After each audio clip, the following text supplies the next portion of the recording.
আমরা শতকরা ক্লাস করেছি। এই যে শতকরা বা পার্সেন্টেজ, এটা কাদের ক্লাস? ক্লাস 9-এর টপিক। এটা কোন ক্লাসের? ক্লাস 9-এর টপিক। আজকে এই ক্লাসটা আমি এমনভাবে তোমাদের সামনে রিপ্রেজেন্ট করবো যাতে কি বিভিন্ন ধরনের যে কম্পারেটিভ পরীক্ষা বা একাডেমিকের ক্ষেত্রেও পার্সেন্টেজ বা শতকরার যে ধারণাটা তোমাদের কাছে ক্লিয়ার হয়ে যাবে। দেখো, পার্সেন্টেজ শতকরা যখন আমি লিখে রেখেছি বোর্ডে বাংলায় কি শতকরা, এটা ইংরেজিতে কী বলা হয়? পার্সেন্টেজ বলা হয়। কী বলা হয়? পার্সেন্টেজ। পার্সেন্টেজ, ঠিক আছে। তাহলে কম্পিটিটিভ অ্যাপ্রোচে যদি আমরা পড়তে যাই, পার্সেন্টেজের সাইনকে আমরা এইরকম আকারে, এটা একটু কার ঠিক নেই, পার্সেন্টেজের একটা সাইন, এই সাইন। এই পার্সেন্টেজ সাইনের মানে কি? এই পার্সেন্টেজ সাইনের মানে হচ্ছে 1/100। এর মানে কি? এর মানে হচ্ছে 1/100। তার মানে কি বোঝা যাচ্ছে এখান থেকে ক্লিয়ার? এই যে পার্সেন্টেজ মানে শতকরা, ধরো পার্সেন্টেজ মানে হচ্ছে কি 1/100, মানে 1% সমান হচ্ছে কি 1/100, মানে হচ্ছে 100 ভাগের কি 1 ভাগ। তেমনি ধরো 2% আছে, 2% মানে হচ্ছে 2/100, যেটা হচ্ছে কি 100 ভাগের 2 ভাগ। 3% 100 ভাগের 3 ভাগ। এরকম ভাবে এটাকে আমরা কি করি? পার্সেন্টেজকে আমরা এরকম ভাবে ডিভাইড করি। পার্সেন্টেজ করার ক্ষেত্রে আমরা যেমন ধরো বিভিন্ন ধরনের পার্সেন্টেজ পেয়েছি, এগুলোকে আমরা কি ফ্র্যাকশনের আকারেও প্রকাশ করতে পারি। যেমন ধরো 100%, পার্সেন্ট সমান যদি 1/100 হয়, তাহলে 100% সমান কত হচ্ছে? 50% সমান কত হবে? 50% সমান হবে, দেখো 50/100 সমান কত? 50 থেকে 50, 50 দিয়ে 100 সমান হচ্ছে কত? 1/50। কত হচ্ছে? 1/50। 60% সমান কত হবে তাহলে? 60% সমান কত হবে? 60% সমান হবে 60/100। 60/100 এরকম 3/5। এরকম ভাবে আমরা বিভক্ত করতে পারি। তাহলে আমরা পার্সেন্টেজের আকারে প্রকাশ করবো বা পার্সেন্টেজকে ফ্র্যাকশনের আকারে প্রকাশ করবো। কীভাবে সেগুলো দেখো। হ্যাঁ, দেখো যেমন এখানে আমি দিলাম 33.1/3%। 33.1/3%। এটা ফ্র্যাকশনে কীভাবে আমরা পরিণত করেছি? যে ফ্র্যাকশন মানে কি ঘনাংশের আকারে কীভাবে পরিণত করবো, ঠিক আছে।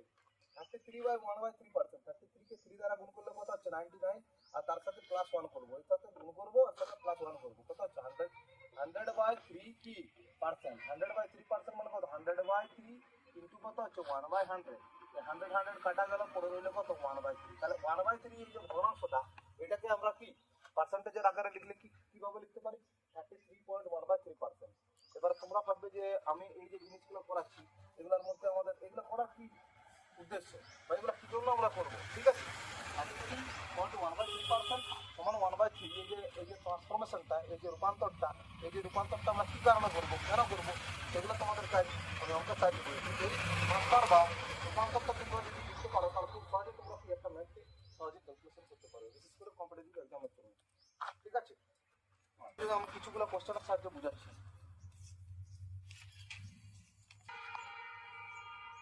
আরেকটা জিনিস মাথায় রাখবে, শতকরাতে যখন আমরা অঙ্ক করতে যাবো, বিশেষ করে যদি কোনো ইউনিটের কথা বলা থাকে, ইউনিট মানে কি কোনো এককের ব্যবহার থাকে যে শতকরার অঙ্কতে, তাহলে কি করতে হয়? শতকরার অঙ্কগুলো করার সময় আমাদেরকে কি একই এককে ট্রান্সফার করে নিতে হবে। কী করতে হয়? একই এককে ট্রান্সফার করে নিতে হবে। দেখো একটা অঙ্ক আমি তোমাদের কাছে লিখছি, 65 গ্রাম 65 গ্রাম 65 গ্রাম 2 কিগ্রার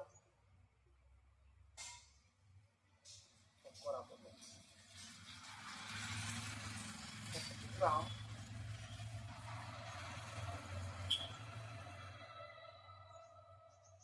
2 কিগ্রা কত শতকরা? কত শতকরা? কোনটা বুঝো? কি বলা আছে? 65 গ্রাম 2 কিগ্রার কত শতকরা? তার মানে কি 2 কিগ্রার শতকরা কত হচ্ছে? কে 65 গ্রাম। তার মানে এখানে দেখো, এই যে 65টা আমাদের পরিমাণটা কিছু দেওয়া আছে, গ্রামে দেওয়া আছে। 65 পরিমাণটা কিছু দেওয়া আছে, গ্রামে আছে। আর এখানে কার শতকরাতে পরিণত করতে বলেছে? 2 কিগ্রা। তাহলে এই যে কিগ্রা আর গ্রাম, কিগ্রা মানে কি? কিগ্রা মানে কি কিলোগ্রাম আর এখানে দেওয়া আছে গ্রাম। গ্রাম আর কিলোগ্রাম দুটো কি আলাদা একক হচ্ছে না?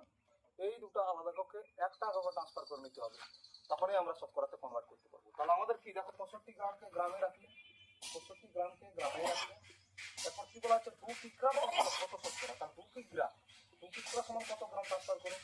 আমরা কি জানি 1 কিগ্রা অর্থাৎ 1 কিলোগ্রাম সমান কত? 1000 গ্রাম। তাহলে 2 কিগ্রা সমান কত হবে? 2 গুণিত 1000 সমান কত হবে? 2000 গ্রাম। কত হবে? 2000 গ্রাম। তাহলে এই 2000 গ্রাম 60 গ্রাম, এই 2000 গ্রামের কত শতকরা হচ্ছে? 60 গ্রাম। তাহলে 55, সেটা কম সেটা বলা হয়েছে। বেশি কোনটা? 2000। কত শতকরা বলা হয়েছে? ইনটু 100, তাই তো? এটা বলছি কোনটা দাও? 65/20, 65/20 মানে কত হচ্ছে? এখানে 5 4 এর 2, এখানে 5 4 আর 4 আর কি লিখবে? 65 গ্রাম 2 কিগ্রার কত শতকরা? 35/4 শতকরা। ক্লিয়ার? দেখো আরেকটা জিনিস, আরেকটা কোশ্চেন লিখো,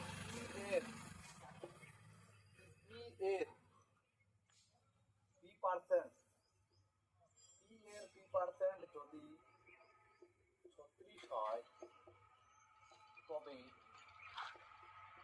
পি এর মান কি বলা আছে কোশ্চেনটাতে? পি এর পি পার্সেন্ট, পি এর পি পার্সেন্ট যদি 36 হয় তাহলে পি এর মান কত? এখানে দেখো পি এর পি পার্সেন্ট অর্থাৎ পি এর মানে কি করবে? এর মানে গুণ, কি করবে? এর মানে গুণ। পি পার্সেন্ট সমান হচ্ছে 36। কথাটা আগে বুঝুন, কি বলা আছে? পি এর পি পার্সেন্ট যদি 36 হয়, পি এর পি পার্সেন্ট কত? 36। তাহলে পি এর এর মানে কি গুণ? পি ইনটু পি পার্সেন্ট সমান কত? 36। আর এখানে লিখো, তাহলে পি ইনটু পি, এই পার্সেন্টেজ গুলো, পার্সেন্টেজ গুলো কি হবে? বাই 100 হবে। আর পি স্কয়ার ইকুয়াল টু কত হবে? 3600। তাহলে পি সমান কত হবে? পি সমান আন্ডার রুট অফ 3600। কি হচ্ছে দেখো, 36 এর জন্য হচ্ছে 6 আর এই 00 এর জন্য একটা 0, তাহলে কত হচ্ছে? 60। পি এর আনসার আমাদের কত হবে? 60 হবে।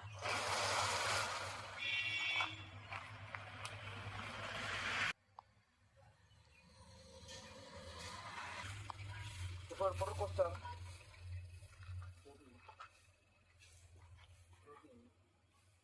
a প্লাস যদি a প্লাস a 15% সমান হচ্ছে a মাইনাস b।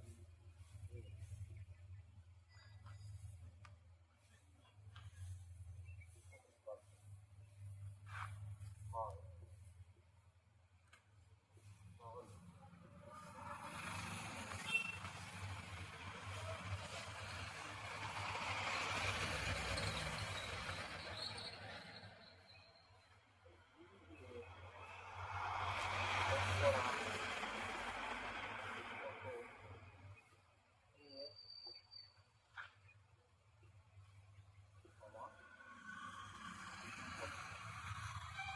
দেখো এই যে কোশ্চেনটা কি বলা হয়েছে, যদি a প্লাস b এর 15%, a প্লাস b এর 15% a মাইনাস b এর 25% এর সমান হয়, তাহলে b এর শতকরা কত a এর সমান হবে। এটা এটা আমাদের গ্রাজুয়েশন লেভেলের কোশ্চেন, ঠিক আছে? বিভিন্ন ধরনের কম্পিটিটিভ পরীক্ষাতে গ্রাজুয়েশন লেভেল মানে গ্রাজুয়েশন লেভেলের যেসব জব আছে সেই সব জবে এই কোশ্চেনটা পড়েছে। দেখো কোশ্চেনটা কিভাবে করলে তোমরা এখানে আগে ক্যালকুলেশন করবে, এখানে যে a plus e into 15/100, 15% 15/100 equals to a minus b into 25/100। Clear? তো কিভাবে কাটাকাটি যাবে দেখো, এদিকেও 100 আছে, নিচে এদিকেও 100 কাটা গেল, এখানে 5 থেকে 15 হয়ে গেল, এখানে 5 5 থেকে 25 হয়ে গেল। ক্লিয়ার? তাহলে আর কি হচ্ছে দেখো, 3a plus 3b equals to 5a minus 5। Clear? এগুলাকে এদিকে করো আর b গুলাকে এদিকে করো, তাহলে কি হবে? এই একে এদিকে নিয়ে আসো, তাহলে 3a minus 5b সমান হচ্ছে কি? minus 5b minus 3 আর কি হচ্ছে? minus 2a to minus 8b। Clear? এই মাইনাস মাইনাস কেটে দাও, তাহলে a by b equal to কত হচ্ছে? a by b equal to কত হচ্ছে? 8/2 সমান হচ্ছে 4। h/2 সমান কত হচ্ছে 4। এরপর দেখো কি বলা আছে আমাদের, পি এর শতকরা কত, বি এর শতকরা কত a এর সমান হবে। তাহলে আমাদের কোশ্চেন কি বলা হচ্ছে, বি এর শতকরা কত a এর সমান হবে। বি এর শতকরা কত, দেখো এখানে অ্যানসারটা কিন্তু এটা নয়, দেখো বি এর শতকরা কত, তাহলে লিখো বি এর শতকরা। তাহলে বি এর শতকরা ধরছি আমরা কি, বি এর শতকরা কত ধরছি, বি এর শতকরা x ধরছি। তাহলে বি এর x% ক্লিয়ার। আর এখান থেকে b into x/100 কি a। আর আমরা এখানে কিসের মান বার করেছি, a বাই b এর মান, তার কি হবে x কি হবে a into 100, এইটা ভাগ আছে ওইদিকে 100 হচ্ছে, আর দুইটা ভাগ হয়ে যাচ্ছে a বাই b সমান। তাহলে a বাই b এর মান কত হচ্ছে 4 into 100 সমান কত হবে 4। ক্লিয়ার, এটাই আমাদের আনসার। দেখো আমরা এই কোশ্চেনটা নিয়েছি আমি, কি বলা যায় x এর মান y এর মানের থেকে যদি 25% কম হয় তাহলে y এর মান x এর থেকে কত পার্সেন্ট বেশি। ঠিক আছে, বলা আছে x এর মান y এর মানের থেকে 25% কম হলে y এর মান x এর থেকে কত পার্সেন্ট বেশি। এবং এই ফর্মুলাগুলো করার একটা ট্রিক বলে দিচ্ছি, যখন এইখানে কি বলা হচ্ছে কম বলা থাকবে 25%, আর যদি বেশি চাওয়া হয় তাহলে ফর্মুলা হবে কি r বাই 100 মাইনাস r।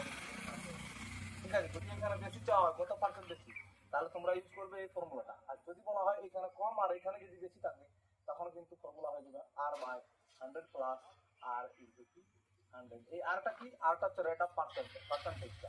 তাহলে এখানে আমাদের কি বলে 25% কম আর কত পার্সেন্ট বেশি চাচ্ছে, বেশি চাওয়া হচ্ছে তার ফর্মুলা আমাদের কোনটা হবে, এইটা হবে r by 100 minus r into 100। সবসময় মনে রাখবে এটা।